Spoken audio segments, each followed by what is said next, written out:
Hello, welcome to the video of session 1 of module 2 linear filtering methods based on the DFT. This is prescribed in the subject digital signal processing for the 5th semester electronics and communication engineering students. To begin with, first let us see what are the learning objectives of this particular session. First, we will going to see what is linear filtering here. Then, how to use DFT in linear filtering.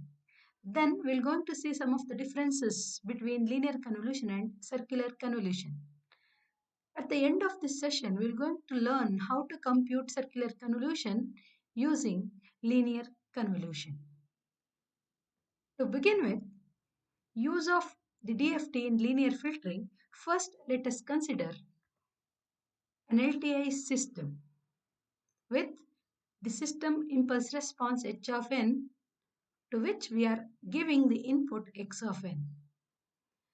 Basically, an LTI system accepts input and gives the output which is filtered form, which is in filtered form. So output here we call that as filtered output.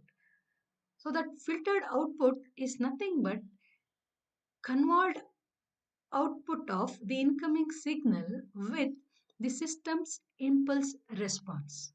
So, in time-domain representation, output of an LTI system is described as the linear convolution of the incoming signal with the system impulse response. So, let us see the input whatever we are considering here is x of n, which is having the length L. The system impulse response, that is h of n, is of length m. As I told, y of n is nothing but the linear convolution of x of n and h of n, which is described by the equation summation k varying from minus infinity to plus infinity x of k into h of n minus k. So, as I told, x of n is of length L, h of n is of length m, and our length of the output or the convolved output or linear convolution will be length of the incoming signal plus length of the system impulse response minus 1. So let us consider a simple general example x of n with length 4, that is 1 1 1 1. The system impulse response h of n is of length 3, which are also having the samples 1 1 1. We can see here x of n and h of n. So if we convolve these two signals, so if in the first case we're going to see what we're going to get in the linear convolution. So if we use any of the method for finding linear convolution, we will going to obtain the linear convolution of this given x of n and h of n as 1, 2, 3, 3, 2 and 1. Suppose if we want to convolve these two circularly, what we're going to get is 3, 3, 3 and 3. So from this we can observe that this linear convolution is not exactly equal to our circular convolution. Let's see the differences between the linear convolution and circular convolution.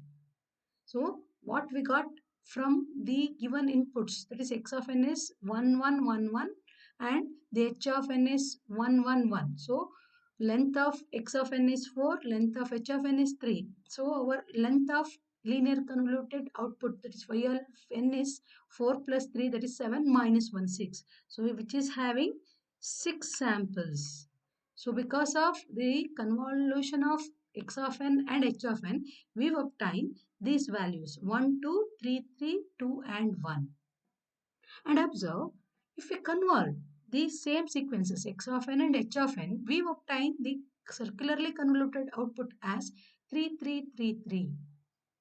Observe, though here also the convolution is happening, but we are not obtaining the same as this linear convolution. We can observe that, see, this x at value of n is equal to 2 and 3. In both the cases, that is linear convolution and circular convolution cases, we are having this, we are getting the same values, output values, that is 3 and 3. But the only difference between these two here you can observe at n is equal to 0, that is yc of 0, it is 3.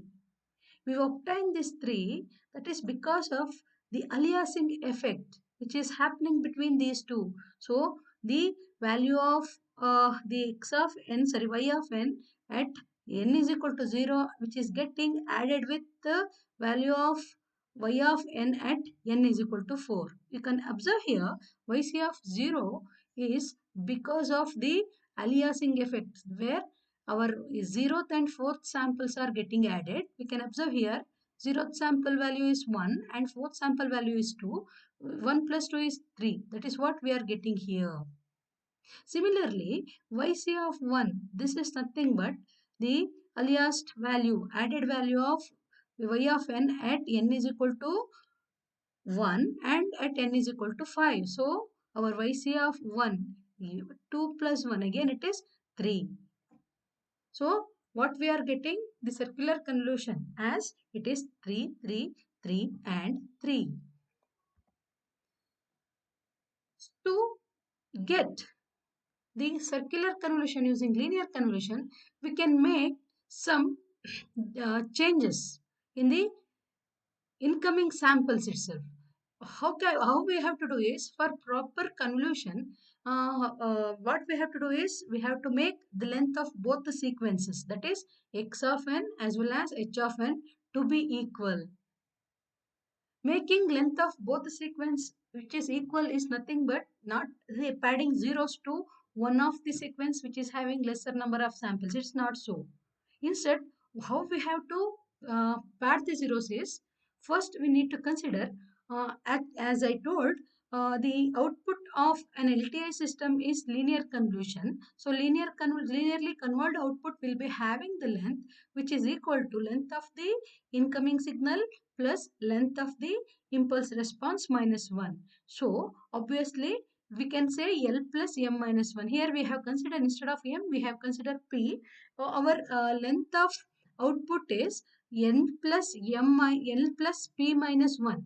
So what we have to do is, to compute this particular circular convolution, we have to make the length of both x of n and h of n, which is equal to m plus L plus P plus 1 minus 1.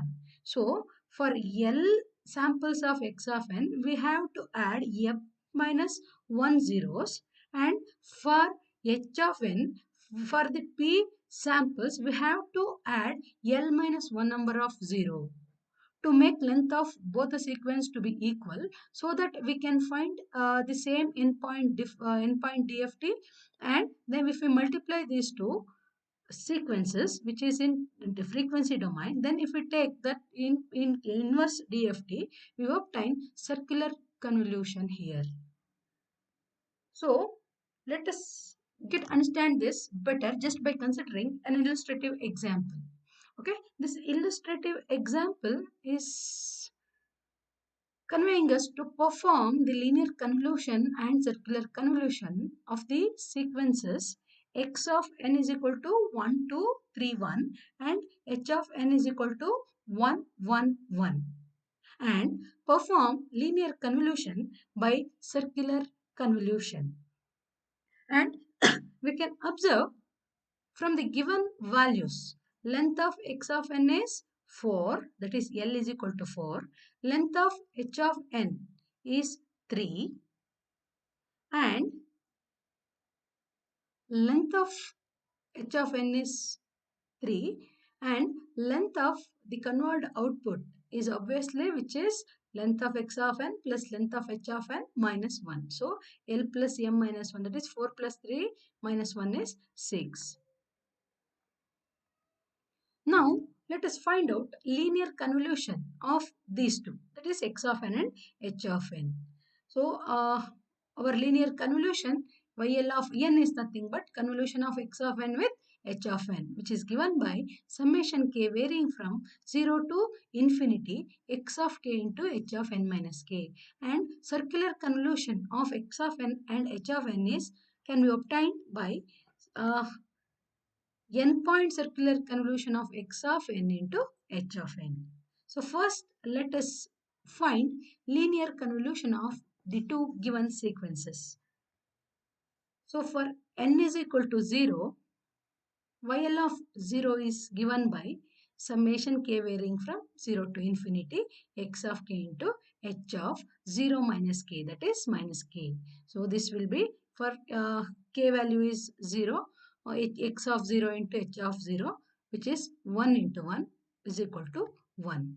For n is equal to 1, YL of 1, that is first sample of the linearly convoluted output, is k varying from 0 to infinity x of k into h of 1 minus k, which is given by x of 0 into h of 1 plus x of 1 into h of 0.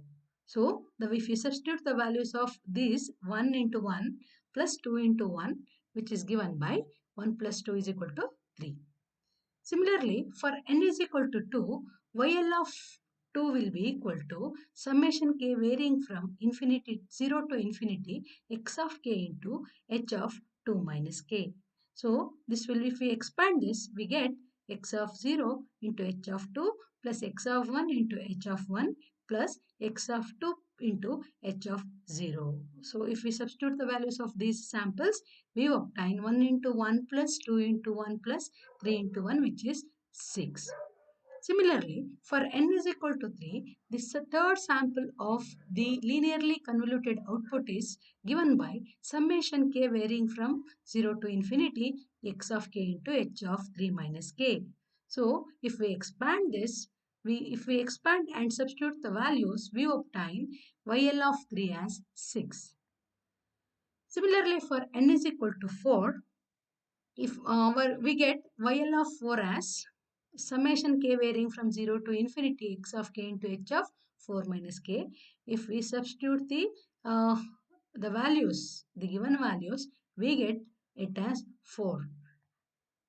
And the last sample of the linearly convolved output is YL of 5, which is given by k varying from 0 to infinity x of k into h of 5 minus k. So, which is, if we substitute the values, we obtain the value as the sample as 1. So, what we obtain, the linearly convolved output of the x give input incoming signal x of n and the impulse response h of n is 1, 3, 6, 6, 4 and 1. This is the linear convolution of the given sequences. So, if we are finding the 4-point circular convolution of the given signal sequences, as they have given the sequences values as 1 2 3 1 and 1 1 1, we are appending 1 0 to h of n to make the length of h of n, which is equal to x of n. So if we solve this using matrix multiplication, we obtain 5 4 6 6. But see, we are getting 5 4 6 6.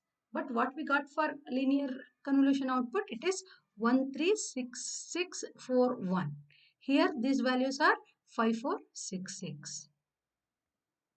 So these, for n is equal to 2 and 3, in both the cases the output samples are same, but for 0th and 1 sample, the output of circular convolution is because of the aliasing effect. Because what the length we have taken here is, which is lesser than the value of n. N is nothing but length of the linearly convoluted output that should be equal to the sum of the lengths of the incoming signal with the length of system impulse response minus 1.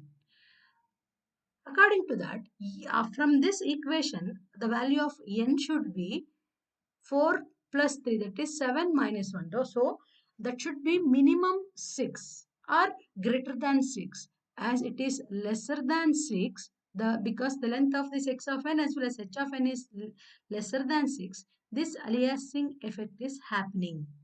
So the zeroth sample is getting added with the fourth sample, that is obtaining as 1 plus 4 is equal to 5 here, and the first and the fifth sample are adding, which is giving us the value 4. The second and third values in both the cases are equal. So from this, what we can say is, without altering the incoming signal as well as system impulse response, the circular convolution and linear convolution, if we find out directly, both are different. But the speciality of linear convolution is, linear convolution gives the solution for many problems because it is the direct output of any LTI system at any given point of time. But circular convolution is not so. But finding circular convolution easy compared to linear convolution. So what we are doing now here is, we are making use of circular convolution, or we are finding linear convolution by making use of circular convolution, because methods or the way of finding will be easy. So now for the same example, let us take finding the linear convolution using circular convolution. From the given statement, we can observe that length of our incoming signal L is 4 and length of the system impulse response is M, which is equal to 3. So obviously our output of the LTI system is having the length which is equal to L plus M minus 1, that we are calling it as N. So this N is the length of the linear convolution, or the length of the output of the particular LTI system, which is 6. So what we have to do is, as I told, to avoid the aliasing effect which is happening in circular convolution, which is happening due to the length which is lesser than this n, that is lesser than L plus M minus 1.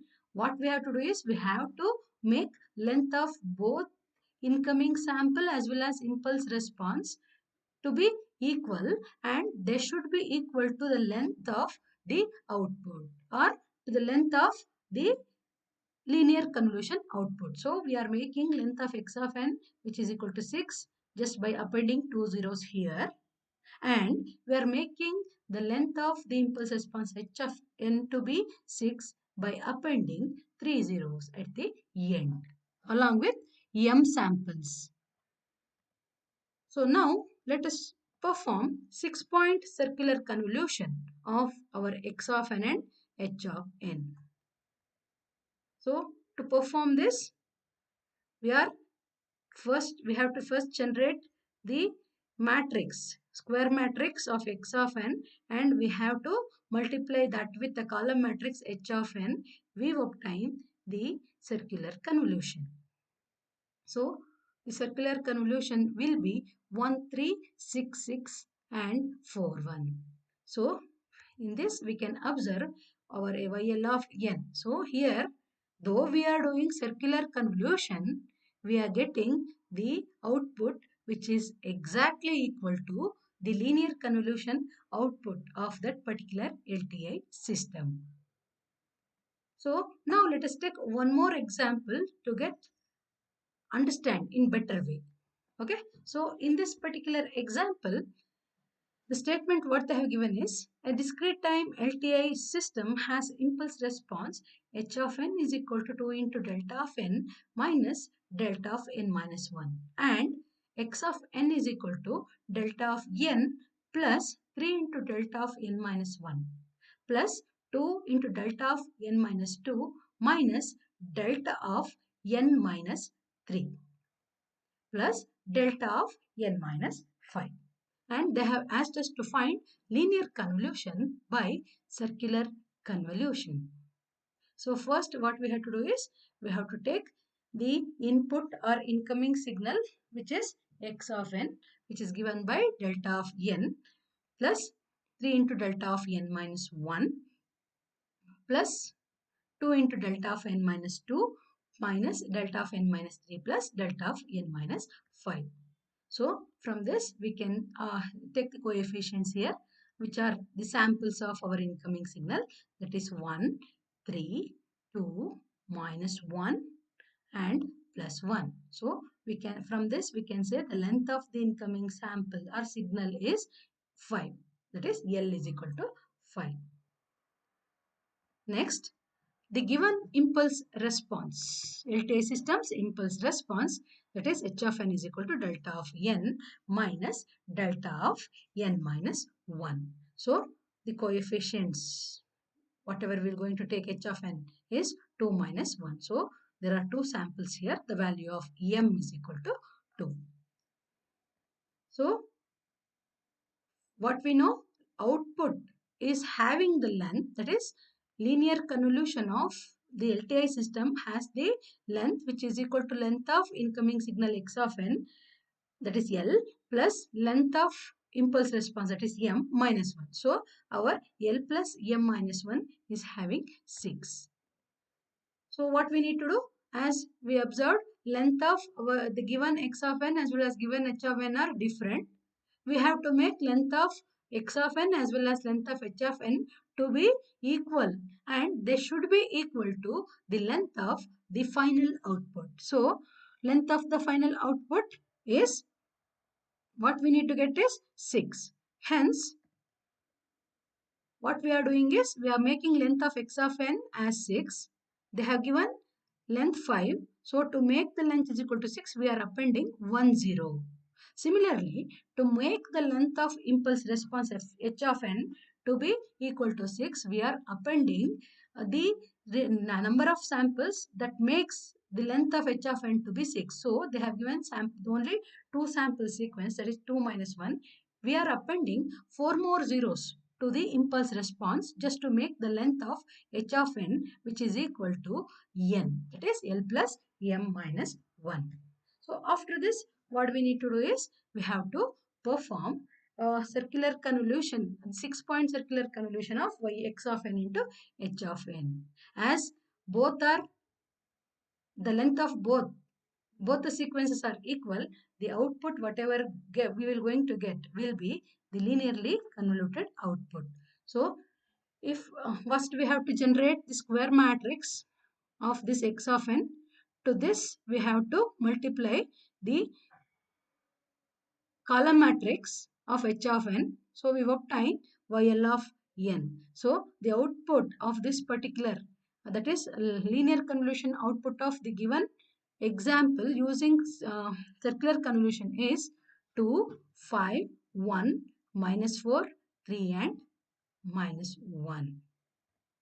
So from this we can say what and all the things we have learned in this session. So first we saw the concept of linear filtering by taking the LTI system, okay, because linear time invariant system is accepting input at any point of time which gives the same output, that is filtered output. Whatever the output we are getting from the LTI system is linearly filtered output, which we will be calling that as linear convolution. That concept we learned. Then we saw how we are making use of DFT here to find the linear filtering. Then what we learned is the differences between the linear convolution and circular convolution. As we saw, the main difference is the length of the sequences for performing this linear convolution as and circular convolution. Then at the end, we saw how to find the linear convolution using circular convolution method, because finding the circular convolution is easy compared to linear convolution. But linear convolution gives us the direct output of an LTI system. But circular convolution we will not be getting as directly. But finding circular convolution is easy. So we are making use of circular convolution to find linear convolution. So uh, these are the learning outcomes of this particular session. Let us check the understandability of this particular session here just by considering some of the multiple choice questions.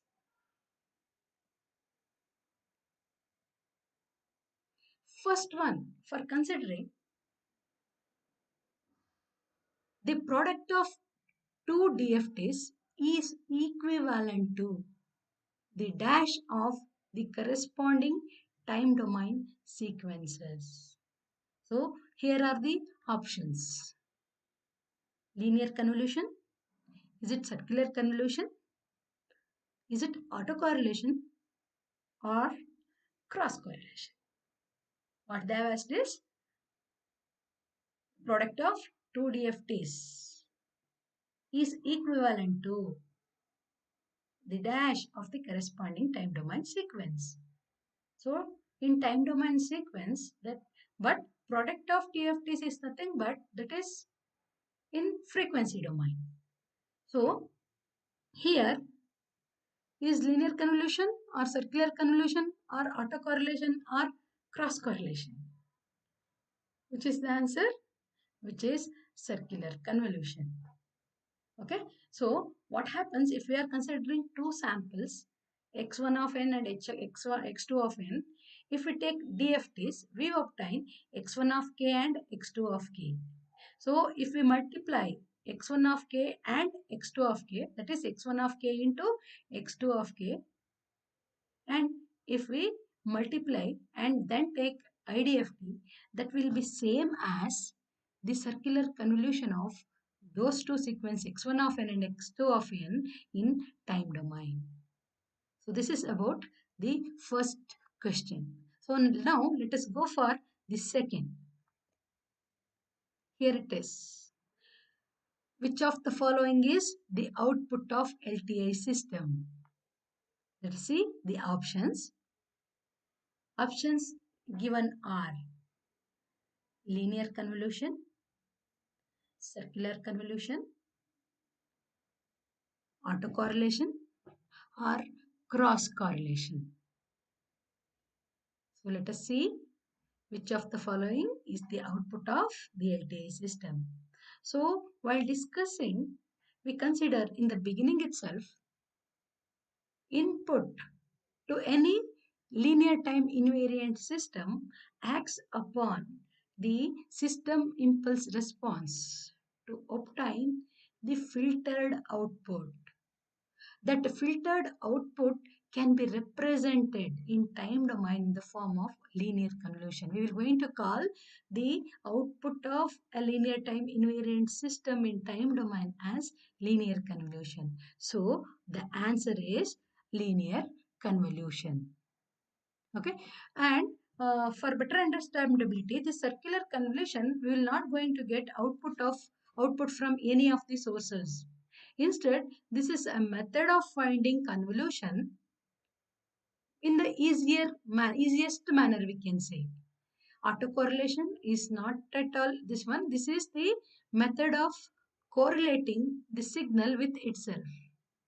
Cross correlation is correlating two sequences. So correlations are nothing but finding degree of similarities or finding degree of differences between the signal or degree of similarities or degree of differences of the same signal in different time instants. So this is about autocorrelation and cross correlation. So for this particular question, output of an LTI system is nothing but linear convolution. This is in time domain. So now let us take the next question. If the length of the sequences x of n and h of n are L and M respectively, then what is the length of their linear convolution output?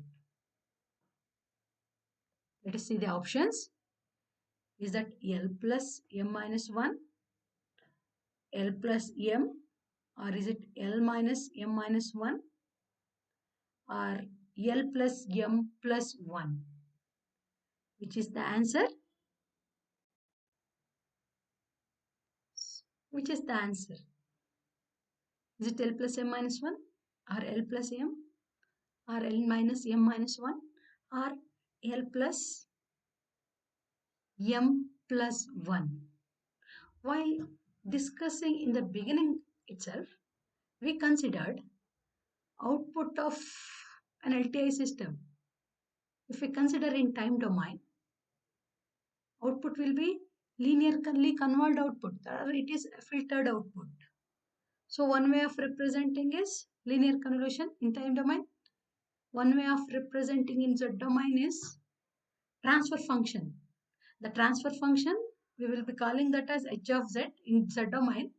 That is the ratio of Z transforms of output to the Z transform of the input. But here we are considering the time domain representation, which is linear convolution output. Okay, so we are considering length of the given sequences x of n and h of n and L plus m, L and m. So our output y of n will be length of the incoming signal x of n plus length of the impulse response h of n minus 1. So it is L plus m minus 1. So here the answer is the first one, that is L plus m minus 1. Now let us go to the next question. The question is, if the size of the DFTs to be multiplied to obtain convolution are having size smaller than L plus m minus 1, results in, the options are anti-aliasing, scaling, shifting, or aliasing. What is the answer? What they have given in this particular question is, they are doing convolution of two sequences, and two sequences are not having the length which is equal to or greater than the length of the output, that is L plus m minus 1. If suppose if those two sequences which are to be multiplied for obtaining convolution which is having length lesser than this L plus m minus 1, what happens? This one we saw in the first case of circular convolution, right?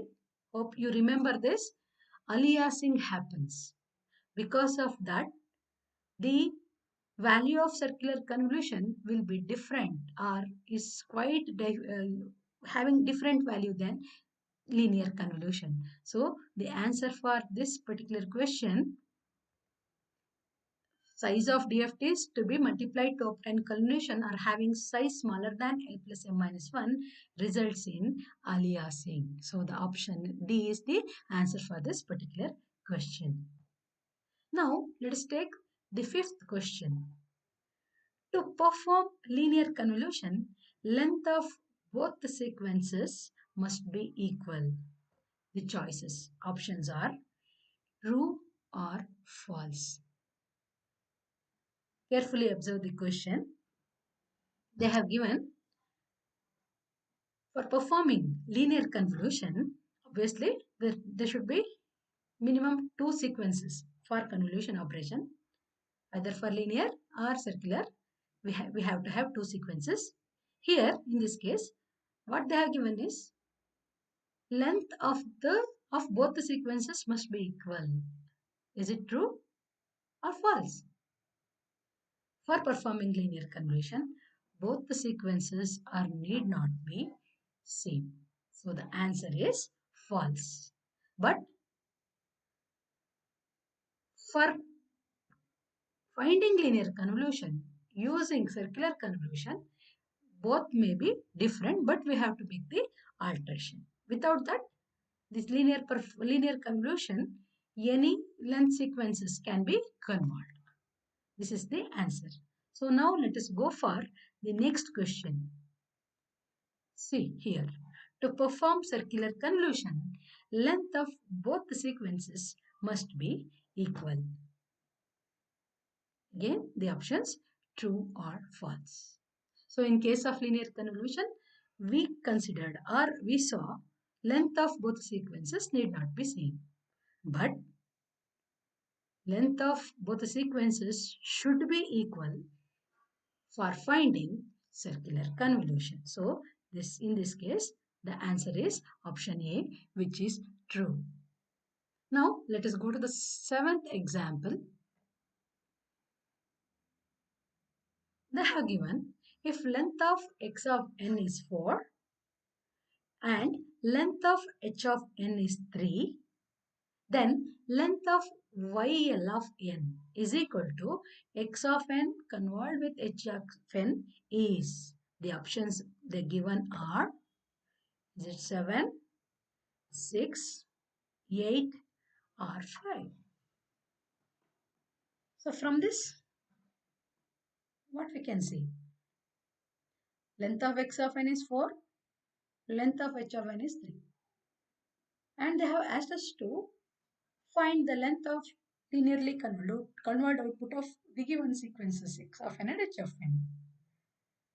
If we consider length of x of n as m, which is equal to 4, length of h of n is equal to n, which is l, x of n as l and h of n as m, then length of our yl of n will be l plus m minus 1. So that is 4 plus 3 minus 1. So answer should be 6. So we can observe here answer is option B, which is 6. Now let us go to the next question.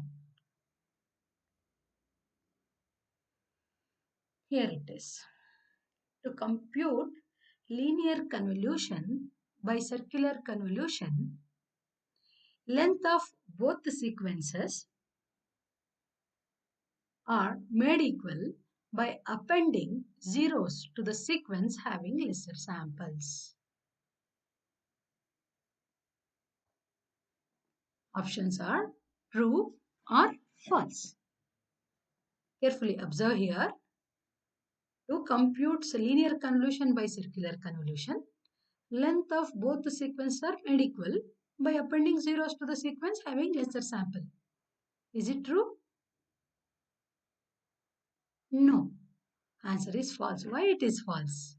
Because observe, if you are appending the zeros to the sequence having lesser number of samples, then the output, length of the output will not be equal to length of incoming signal plus length of impulse response minus 1. If both the lengths are in length of incoming signal plus length of impulse response minus 1, then we can find out linear convolution by circular convolution just by appending zeros to the sequence which is having lesser number of samples, just to make both the lengths to be equal, will not gives us the proper answer. That makes us to leads us to have the earliest sample or earliest sequence. So to avoid that one, we have to make both the sequence, or we have to alter the lengths of both the sequence to be equal just by appending the length of other sequence minus 1. This is number of zeros. So that is the answer. So now let us go to the next example or next question. Yeah. So this one you have to find using calculator, or you can use a paper or pen to solve this. So for finding or what is the linear convolution of the sequences x of n is equal to 1, 2, 3, 1 and h of n is equal to 1, 1, 1. Do it. It is easy. Use any of the method to find. If you able to remember, we have taken the same example in the discussion in our session video. Let us see the options 1, 3, 6, 6, 4, 1. Option B is 1, 1, 3, 6, 6, 4. Option C is 3, 6, 6, 4, 1 and 1. Option D is 4, 1, 1, 3, 6, 6. Yes, got the answer? That is option A, 1, 3, 6, 6, 4, 1. Now, let us go to the last question. Last multiple choice question of the session, 10th one. Same sequences they have considered. What is the circular convolution of x of n is equal to 1, 2, 3, 1 and 1, 1, 1. So we have to take the same sequences x of n and h of n. We have to find here circular convolution. Okay. So if we both the length of both the sequences are not equal. So and they have asked us to find circular convolution. We have to make the appending zeros for the sequence which is having lesser number of sample, and we have to find out the circular convolution. So you people can do it using paper and pen. So here are the options. Option A, 5, 4, 6, 5. Option B, 5, 5, 6 and 6. Option C is 5, 4, 6, 6. Last option, which is D, 5, 4, 5, 6. What's the answer? The answer you should get it as 5, 4, 6 and 6. So these are some of the multiple choice question. Hope you enjoyed the video. Hope you understand the concept which we try to convey the information regarding the linear filtering and concepts of finding linear convolution using circular convolution.